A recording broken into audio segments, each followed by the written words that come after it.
How's it going, guys? We're back out here. We might as well leave the welder as a backdrop. What are we doing? Just this and that. Got the spring. As they say, I sprung for a spring. We'll put that on. We went shopping today. I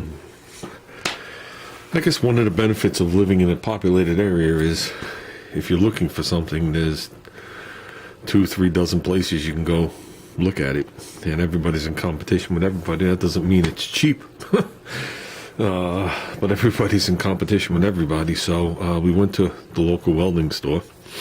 Well, let me put it this way: we had a choice of a couple of dozen, but we were up late last night, really late, and our goal was to get up like 9 o'clock in the morning and go to the welding store. We overslept, and we got up at 11 o'clock, and when I checked, most of the welding supplies were either open till noon or not open on Saturday at all. So we went to the local welding supply that was only 10 minutes away, and on display they had 2 Millers and 3 Lincolns. They didn't sell ESOBs or Everlast. They didn't sell Hobart, and I'm sure there's other brands. That doesn't mean they're good or bad. They're just not, I guess, a distributor for them. Believe it or not, they're a service center for them, but they don't have any of their machines out on display.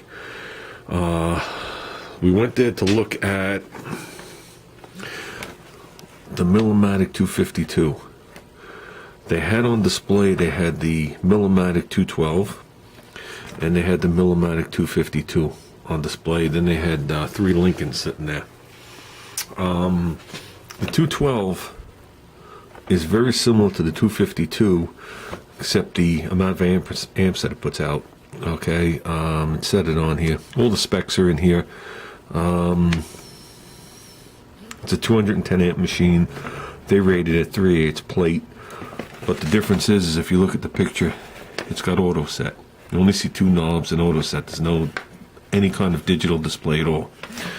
Okay, the 252 is a 300 amp machine. Okay, it welds up the 1/2-inch plate, and the only displays you see is just a digital display on above each knob. Hopefully you guys can see this. I know this camera is shot. We got to take care of that. Then the other machine was the Millermatic 255. And then the 255 also goes to 1/2-inch plate. It's a 350 amp machine, so you're really up there. Okay.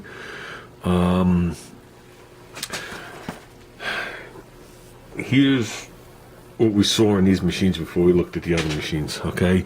This is a full-size machine. Both of these, this one and this one, the 12 and the 52 are full-size, just like the machine in front of me. Okay. The weight of the machine is 205 pounds, 183 pounds. Okay. These are both transformer machines. The Millermatic 255, which has a screen in the front, and it's not a multiprocessor, it's just a straight MIG, okay, is 84 pounds. This machine right here is very deceiving when you look at the picture, because you have to read everything it says. The machine is only from here to here. This machine is sitting on a cart, but the cart mimics the front of the machine. So when you look at this quick, it appears like a full-size machine, which it is when it's in that configuration. Okay, down here is just an open area drawer. Okay, and this bar, well, the bar coming up to here, and the one around the back, and all the wheels and all the stuff is actually a cart for $400. Okay, and the reason the machine is so light is this is an inverter machine.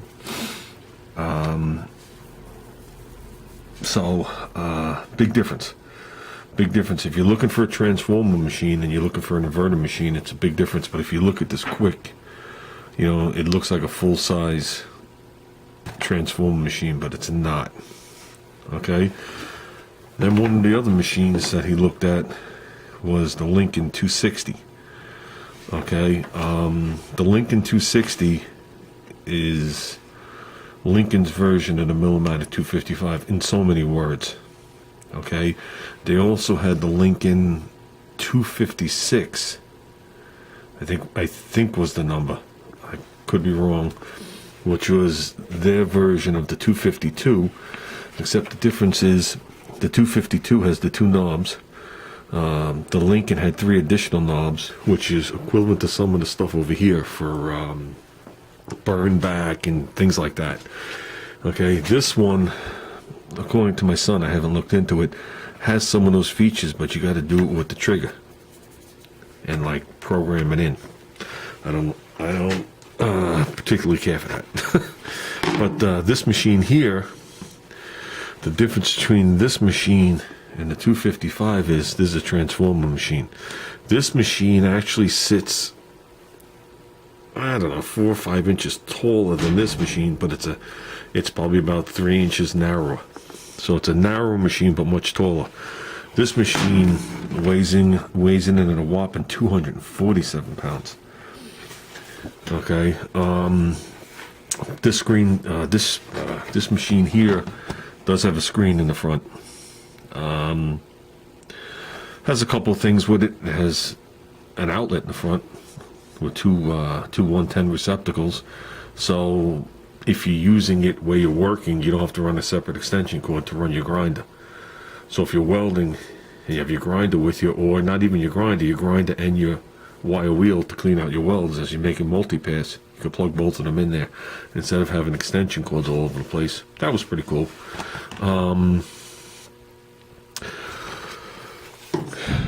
The only thing we could see in the machines is just like you see here, only able to open up the side covers. I don't know what's under the bottoms. I don't know what's inside. Okay, and like I said in the previous videos, I'm not a welding repair, not a welder repairman, so it's hard to say what you're buying other than some shiny paint and a screen. The only thing we were able to see is this, which I would call, I'm going to call it the wire drive mechanism. I'm not really sure what the exact term is, where you see the paper towel sticking. Okay, your gun slips into there, and then this holds your gun into place. So that's where that goes. You know what this is. These are your 2 drive wheels, and as you can see, these are geared together. These screw off. Some of them go in and turn and come back, and some of them have a little knob. They're double grooved, but this one's 23 thousandths and 25 thousandths duplicated, so it's not a multiple one like they sell the 30, 35 thousandths. It's the same wheel, you flip it. Okay, all nice heavy gauge stuff. Springs nice and heavy gauge. This is all heavy gauge to pre-tension your wire. By eye, the Lincoln was much more beefy than the Miller. There was like no comparison. I wasn't paying attention to it. I really wasn't looking at that. I was talking to the guy, and Junior's like, "Look at this, Dad. What do you think?" He goes, "Look at this one." I'm like, "Okay," and I did the thing and I played with it. It's obviously not this setup. And he goes, "Now look at this one." I was like, "Oh, that's noticeable by eye, how much beefier the Lincoln was." Now, I also said to my son, I said, "But that's all we could see." This setup right here, they're pretty much still using it. So I guess it's tried and true. All it does is just keep a little drag on the spool. You know what I mean? Nice, simple. They're still using this collet. That's probably why all this stuff is still available. Nice setup. The Lincoln was a little different, but other than that, we can't tell what's inside. The turnoff for us for the 255 was the inverter. The second turnoff was the $400 cart to make it into a real machine. Or else you're grabbing the front handle and the back handle and humping this thing, and if you ever carried something in front of you like that, that means it's hitting both your knees at the same time at 84 pounds. So I guess this is, I would base this more on a higher end machine that you were going to take to a job site to do some, repairs and fabrication, if you know what I mean. You know, you're mobile, you have to go somewhere, you're going to be indoors, whatever it is, and you could take a machine there and do it as long as they have the power supply.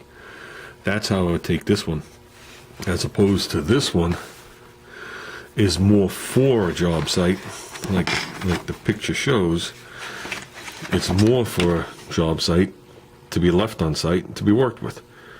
None of these machines, the heavy machines or anything, have that eyelet like this one has in the center anymore. They've deleted that. That's gone. So if you got a 205-pound machine, a 250-pound machine, 183-pound machine, it's going to take multiple guys to lift it into something if you want to bring it somewhere. So these are more geared towards leaving in one spot, not meaning not rolling around, but not taking with you somewhere unless you really had to.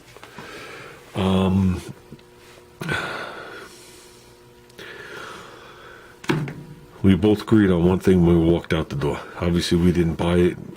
We didn't buy anything. We were kind of like pressed for time. We only had 20 minutes till the place closed. And I wasn't going to hold the guy up because I wasn't walking out with something anyway. We were able to have all our questions answered in that time period. Like I said to Junior, I said, you got to get past the shiny paint. We don't know what's underneath the covers. Now, this isn't a life or death decision. I'm not buying myself an iron lung to stay alive. So you buy something and eventually it's going to break. We know that. But we just got to make sure the purchase he's purchasing, the item he's purchasing, is of decent quality.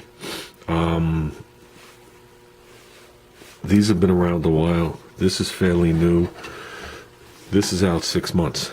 This particular one. Now they had the other one that was a lower version of this. Like I said, didn't have the screen on it. I'm not sure about Miller, but Lincoln themselves, the company, offers an extended warranty. They're both covered for 3 years. But if he's not mistaken, when he looked into it about a month ago, I think Lincoln offers an extra 2 years. So I said to Junior, I'm going to use this for argument's sake, it's in my hand. You buy this machine, okay? You have a 5-year warranty on it if it breaks. If you break up the cost of the machine into 5 years, now he'd be paying for it outright, but that's not the point. But if you break up the cost of the machine into 5 years on a monthly basis, it's a $50 a month machine. I would hate to think that you do any kind of business or any kind of side work or anything and couldn't pull $50 a month out of it. So in theory, for argument's sake, this machine's going to pay for itself 400 times over. At the end of the 5 years, if it takes a crap, you do throw in the dumpster. I can understand it at that point. If you lay the numbers out like that. If you leave it as a 3-year machine, I did the numbers in my head, I think it's $80 a month you're spending on the machine. And at the end of 3 years, if it takes a shit, you decide what to do. Because if you're going to drop it off somewhere and the screen, like we discussed in the other video, is going to cost you $1,100-$1,200. At that point, the machine's done. Would I like to see the machine last 35 years? Absolutely. I won't be here in 35 years. That would take a miracle. But I'm just letting you guys know what we're doing now. We're just going to do some research on the machines. The problem is YouTube. The same people that are bringing this video to you are the same people that aren't helping you. You got to realize that a lot of these videos are sponsored by, when they're doing the review, they're sponsored by the component they're reviewing. So if I get this machine and I'm a well-known YouTuber, they're going to give me that machine to do the review on it. I'm going to find 1 or 2 tiny things that are wrong with it, and after that I'm going to tell you it's the best thing since sliced bread. I'll drag it out for 10-15 minutes, but I'm going to tell you it's the best thing ever. I've never seen a weld pool like it. I've never seen this. I've never seen that. Never. Okay? But I'll tell you the clamp is a little cheesy, and yeah, maybe I would have went with a different color knob or something. but they're leading you on buying it. You have to find the people that give you honest reviews, because nobody's handing them any money. They don't have an axe to grind, really. They're just talking honestly, and there's some out there, but most aren't. And the next trip we're going to make, when he narrows it down, which I think he has, I think he's narrowed it down to 2 different machines now.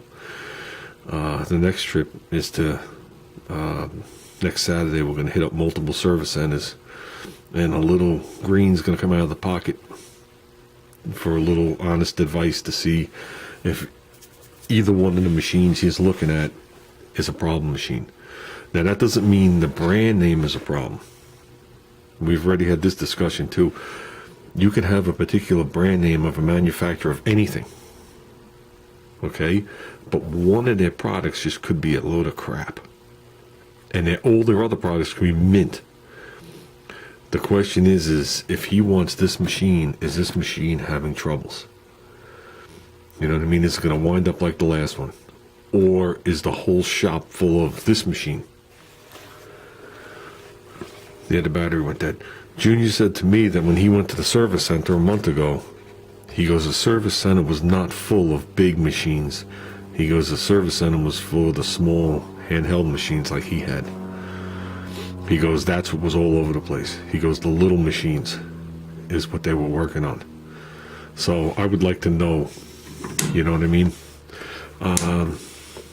Might be reading a little too much into it, but you know what I mean?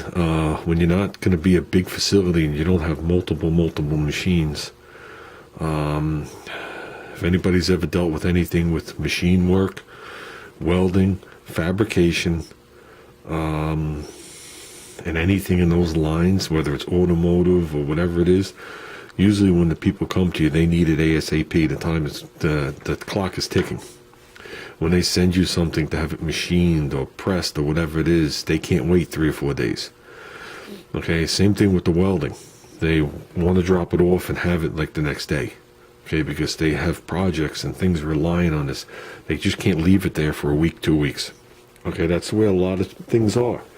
And if you could produce that, you make the customer base. So I want to just try and get a machine that he just doesn't start having troubles with right off the bat, and he could establish what he's trying to do. That's all. Even if it's small time. You know what I'm saying? So that's why we're looking into it.